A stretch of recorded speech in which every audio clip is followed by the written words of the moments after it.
Boba Fett, a legendary bounty hunter, known across the galaxy for his hunting prowess, his iconic Mandalorian armor, and his ship. The Boba Fett Starship. The fire spray? But the model is literally a fire spray. What's going on? Let's talk about that. Last year, the Star Wars community dealt with a controversy. I hope you can feel the air quotes on that one. Anyway, a new LEGO set came out last summer based on the Mandalorian television show, depicting the Slave One, famous ship of Boba Fett. But on the box it was titled Boba Fett's Starship. Many cried foul immediately. Why isn't the true name on the box? Disney, they cried, had claimed another casualty. And then, a couple months later, the official Star Wars comic seemed to have confirmed the change, listing the ship on a variant cover as the Fire Spray instead of the Slave One. It would seem that the name of Slave One was, or is, gone for good. That's a bit unclear at the moment. So, is this something worth getting worked up over?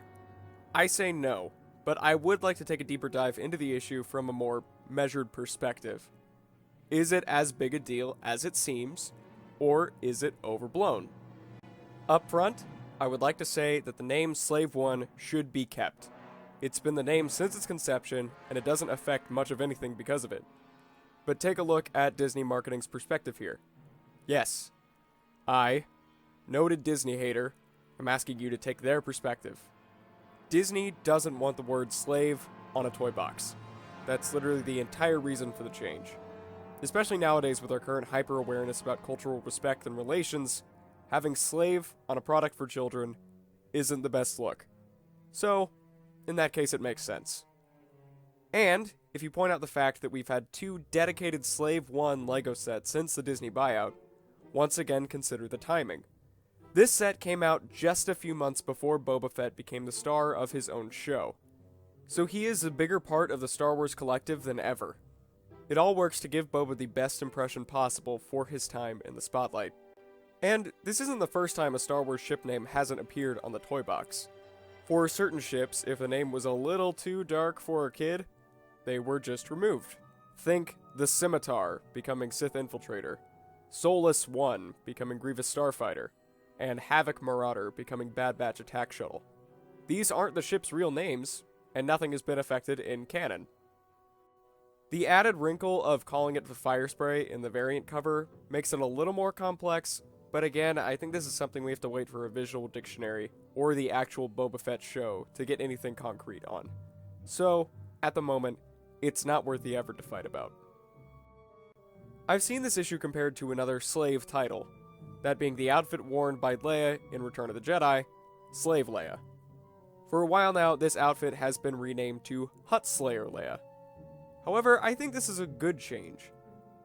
Put simply, the title Slave pulls attention from one of Leia's most impressive feats, strangling Jabba with her own chain. In an instance like this, keeping the term slave is detrimental to how a character is seen, and a name change helps regain that respect. Also, Hut Slayer just sounds cool. For Slave One, though, I just don't think it should be changed. It's not a name like the Millennium Falcon or the Death Star that is untouchable in the annals of history. But come on, bounty hunters are supposed to be rough, edgy, dangerous characters, and Slave One matches that toughness.